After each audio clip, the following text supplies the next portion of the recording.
If you have chronic pain and you want to get back to doing an activity that you used to do, you can use graded exposure.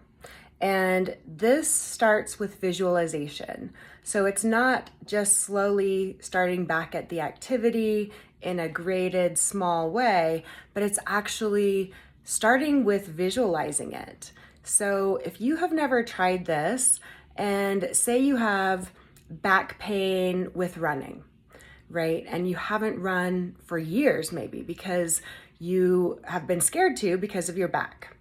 And so what you would start to do is just get into a comfortable situation, closing your eyes, getting into that meditative state, and then think about doing that activity. Visualize yourself doing that activity.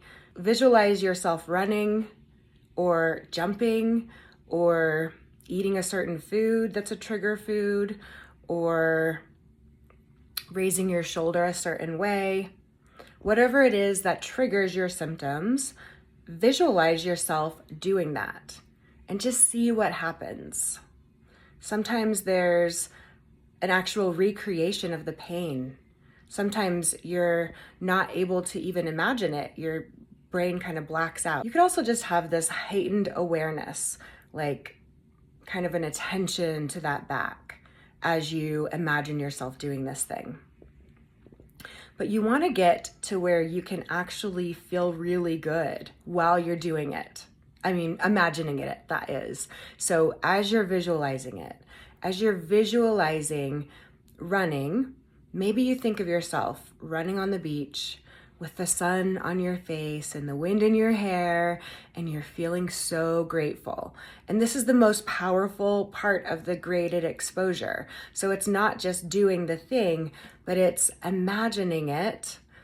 I keep saying doing it, but I mean imagining it. It's imagining it with the emotion that is positive, that is happy, that's joyful, that feels relief or gratitude or calm. Right? So imagine running and you're grateful and you're running in this beautiful place, the most beautiful place that you know, and you're so happy that your back doesn't hurt and you don't even worry about that anymore, and you're so grateful and loving and you're smiling in real life. Smile in real life, and that actually helps your brain produce more dopamine too. So just imagining it. You could do it before you go to sleep at night, and make sure that before you start going back to an exercise that might kind of scare you, that you haven't done for a while, that you do some of this visualization.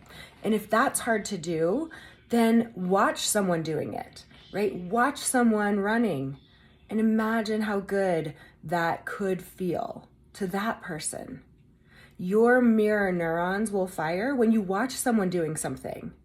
And of course, when you visualize yourself doing something, you're activating the same part of the brain as when you're actually doing it.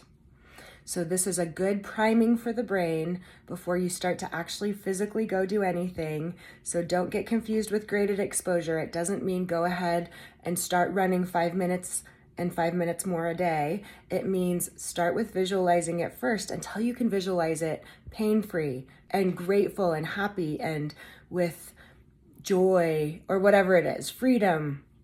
And really imagine that in depth with as much sensory detail as you can, right? The sights, the sounds, the happy feeling in your body. And then you can start doing it in real life. Check out my podcast, Unstoppable Body and Mind. I have a graded exposure meditation, and you can start visualizing this stuff for yourself and have me walk you through it. So listen to Unstoppable Body and Mind wherever you listen to podcasts.